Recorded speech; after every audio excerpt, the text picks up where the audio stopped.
I got a Patreon request from the Master of Gaming to review Halo 4 Forward Unto Dawn. This was originally a web series produced by Microsoft intended to promote the video game Halo 4, and was then edited into this feature film, which is what I'll be reviewing. If you're curious if I have any previous experience with the Halo franchise, the answer is none at all. I've never played the video games or watched the recent television series on Paramount+. The only thing I really know about it before watching this movie was that it was a first-person shooter set in the future. I do remember when Peter Jackson was going to produce a film adaptation of Halo and hired Neil Blomkamp to direct, but it struggled to get off the ground, and they made District 9 instead. So as a complete novice to the world of Halo, what did I think of Forward Unto Dawn? While I did think it had some interesting ideas, I found myself underwhelmed. As someone largely unfamiliar with Halo, I thought he introduced the concept well enough and was able to establish the world, although I was surprised at what exactly the mechanics of the world were. When it started, I thought the story was going for an approach like the Starship Troopers movie, where the idea is that we're watching it from the point of view of this military empire, and it would eventually be revealed that they're actually a fascist regime.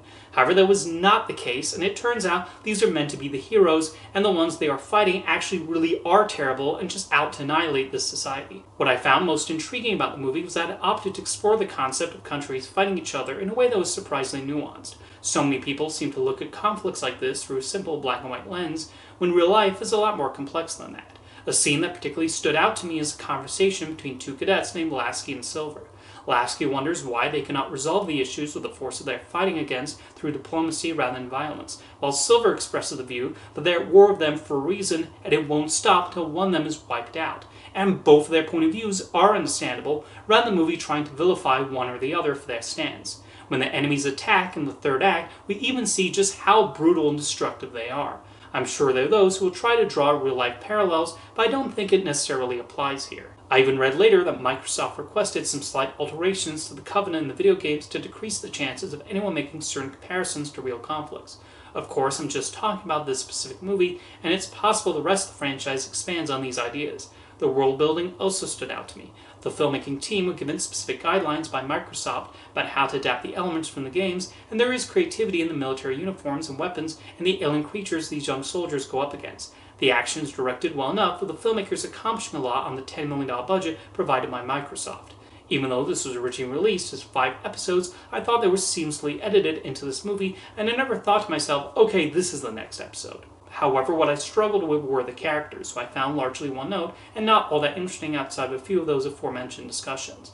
They all fit into neat little boxes, and I never found myself caring about them that much. Outside of Lasky and maybe Silver, they are not given enough screen time to truly develop beyond their simple archetypes. This movie was made in 2012, around the time movies about young adults in dystopian settings were all the rage, so this does appear to be following that template.